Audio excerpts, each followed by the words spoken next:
How's it going, guys? Welcome back to the Patriot DIY channel. In this video, my shop is getting a much needed upgrade. We're going to be building a table saw outfeed and assembly table.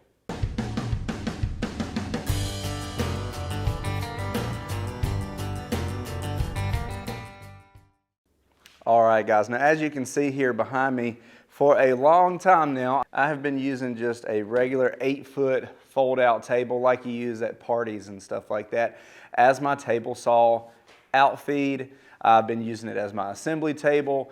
We do have a very nice miter station workbench back there, but it's just not big enough for a lot of the tasks that I need to do in the shop. And for a long time now, my shop has been missing that essential centerpiece. Now this workbench is going to be pulling triple duty. It's going to be the table saw outfeed, it's going to be an assembly workbench, and it's going to house a whole lot of storage that my shop desperately needs.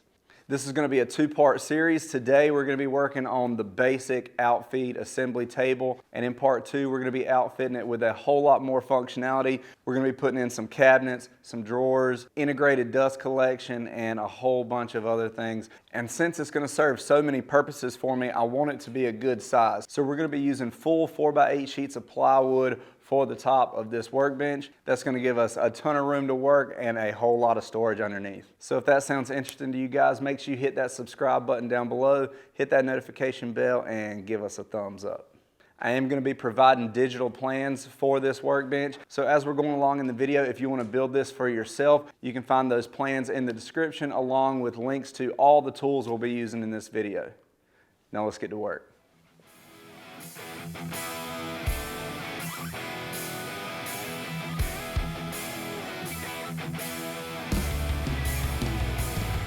First thing we're going to do is go ahead and start cutting down the lumber for our frame and for the legs. Now these are going to be glued up to make them thicker, so I'm going to be running these through the joiner and the planer just to take off a little bit of material on the face to make it nice and flat for our glue ups.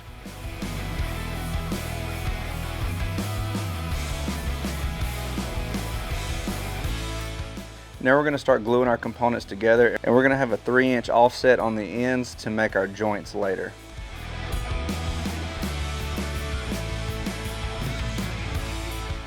Just going to put on a healthy amount of glue, brush it in, and then put our components together. And then I'm just going to use some trusty screw clamps to hold this together while the glue dries. You just want to make sure that you're putting the screws on the inside faces of each component. And we'll do the same thing for the legs.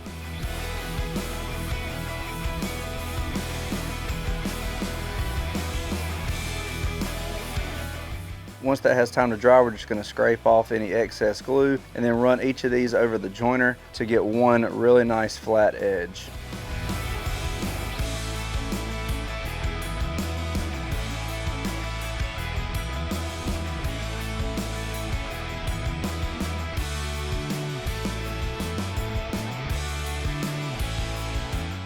And then over to the table saw to cut off that other edge and get these down to their final dimension.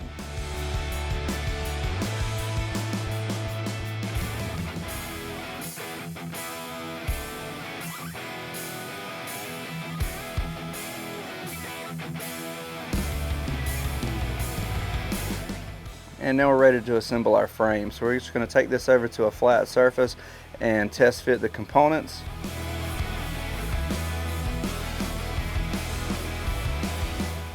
And then we're going to be assembling this with some glue and screws.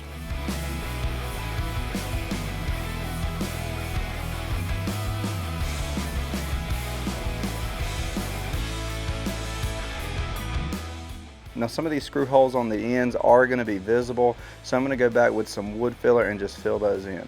And then we'll give everything a good sanding.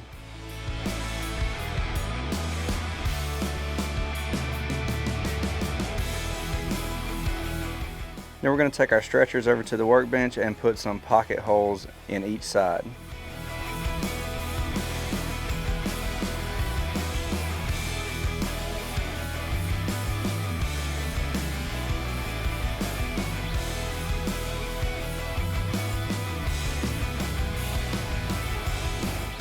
Then we're going to put those stretchers into the frame. We're going to hold those in place with clamps while we fasten everything together with those pocket screws.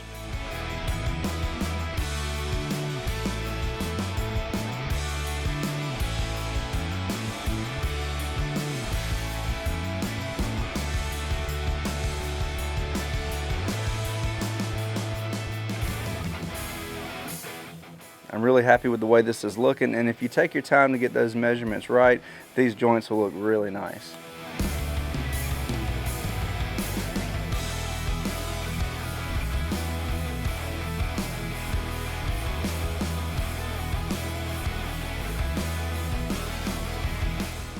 Now we're going to go back and add some more pocket holes into the top of our frame, and this is how we're going to attach the top of our workbench later.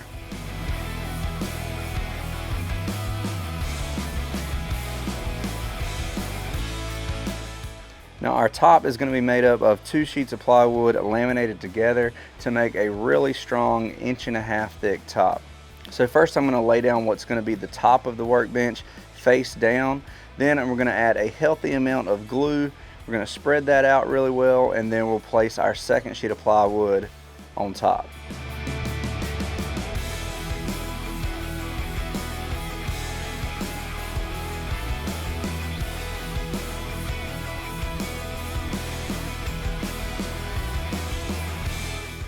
Once I have that aligned, we're going to put plenty of clamps on there, and then we're going to go back and fasten everything together with 1.25 inch screws. Now we are going to be putting some T-track into this top later, so you want to be careful not to put any screws in the locations where your T-track is going to be.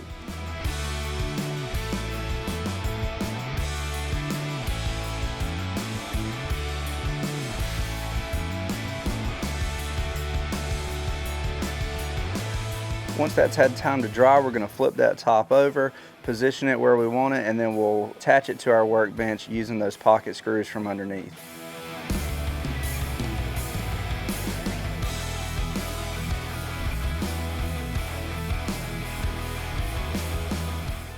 Then with a flush cut bit in our router, we're going to go all the way around the edges to flush up our 2 pieces of plywood.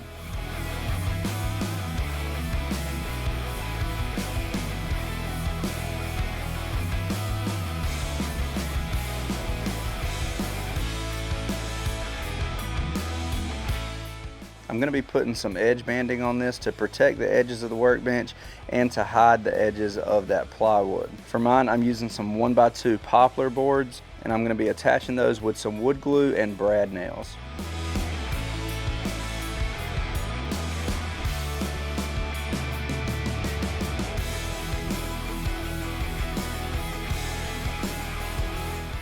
And again, to cover up those brad nail holes, I'm going to go back with some wood filler. And once that dries, we'll sand away the excess.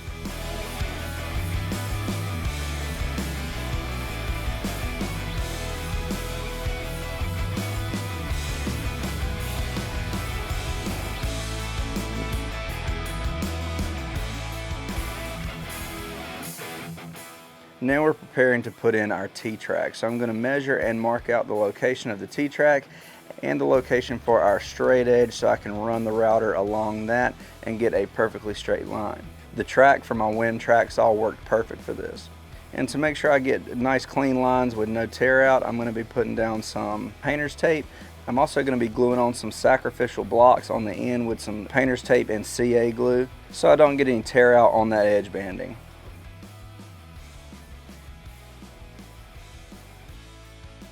And then to cut the groove for the T-track, I'm just using my router and a 3/4 inch straight bit. Then I'm going to test fit the T-track, and what I'm looking for is for it to be just slightly below the surface of the bench. Then we'll just repeat that process for the T-track all the way around the bench.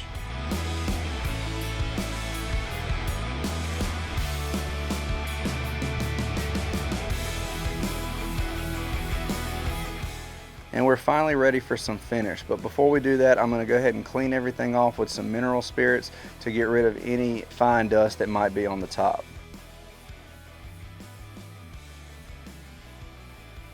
I'm going to be using a traditional shellac for the top surface of our bench, and I'm going to apply that with a foam brush.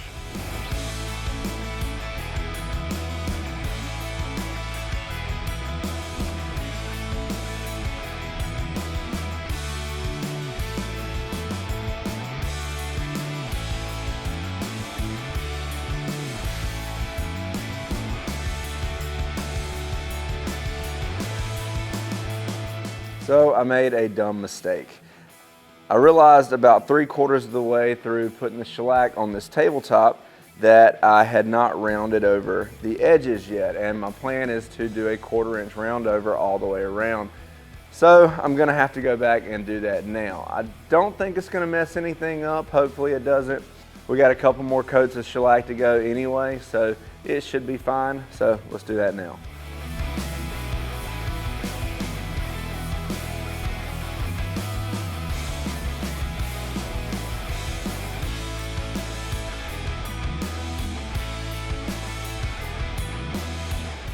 Now shellac naturally has a little bit of a semi-gloss finish to it, but I'm looking for more of a satin finish. So I'm gonna go back with some steel wool and just rub this top down to a nice satin finish.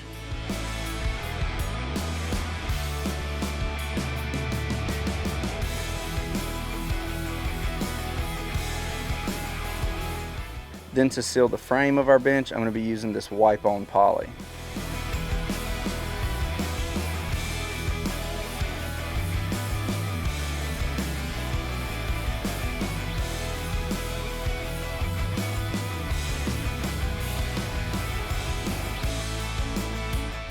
Once all that is dry, we can install our T-track. Now the T-track I'm using is from Clear Style.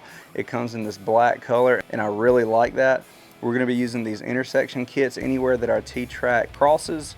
And while you're installing this T-track, you may need to cut it down to size. If you do, your regular woodworking saws are gonna be just fine for cutting this aluminum. Then I just need to go around the bench installing our T-track with 3/4 inch wood screws.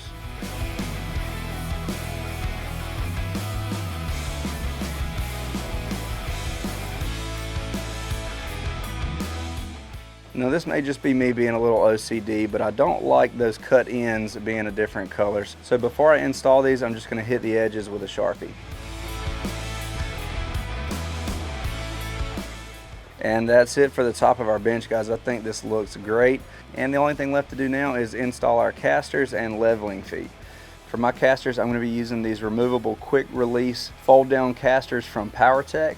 And the install of this is fairly simple. You just follow the template, install the base plates, and then your casters are gonna slide right into there.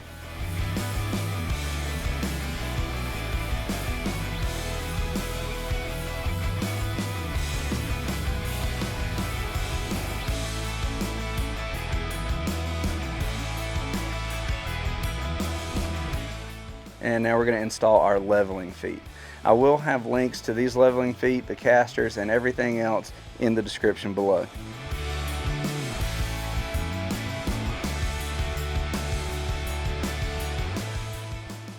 And we are finally ready to get rid of this old folding table and get our new Outfeed table into place.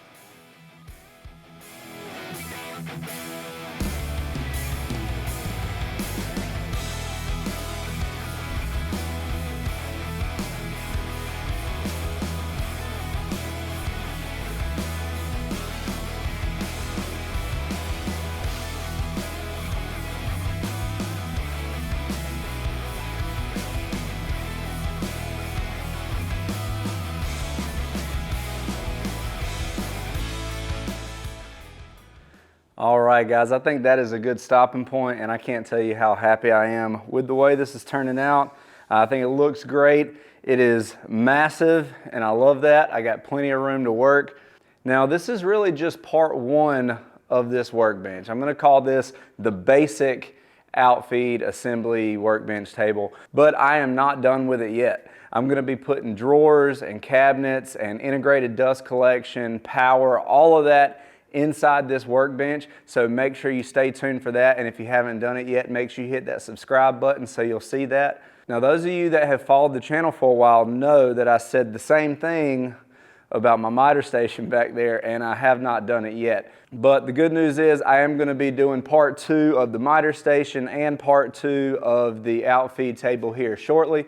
And of course, I'm going to have digital plans for all of it, including this basic version of the Outfeed table. I have plans for that in the description below if you want to get started on it. Now, a couple things. You guys can probably tell this is way too tall for my table saw in the configuration that it is right now.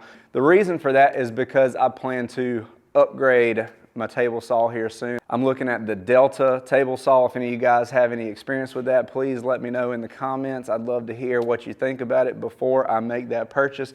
But that table saw is taller, and this bench is going to be perfect. Now, I have loved my Skill table saw. It was a great beginner saw and has done everything I've needed it to do, had no issues with it. But I think it is time for an upgrade, and in the meantime, I'm just going to be building a temporary stand for this to sit on to get it up to the level of our new Outfeed table. Real quick, a couple things that I'm already loving about this new table is the T-track. I think that's going to come in handy big time with T-track clamps and stop blocks and things like that. I also love the removable fold down wheels. That is super convenient. So I can take those off, drop this down to the floor and get it nice and sturdy. But then if I need to move it out of the way, all I have to do is put those wheels down and move it right on out of the way. I love that. And I can't wait to get some drawers and cabinets and some more organization in the shop. So I hope this video has helped you out, guys. If you have any questions or anything, make sure you let me know. And don't forget to check out those plans. That link is in the description. Thanks for watching, guys. Please like, share, and subscribe. And we'll see you next time.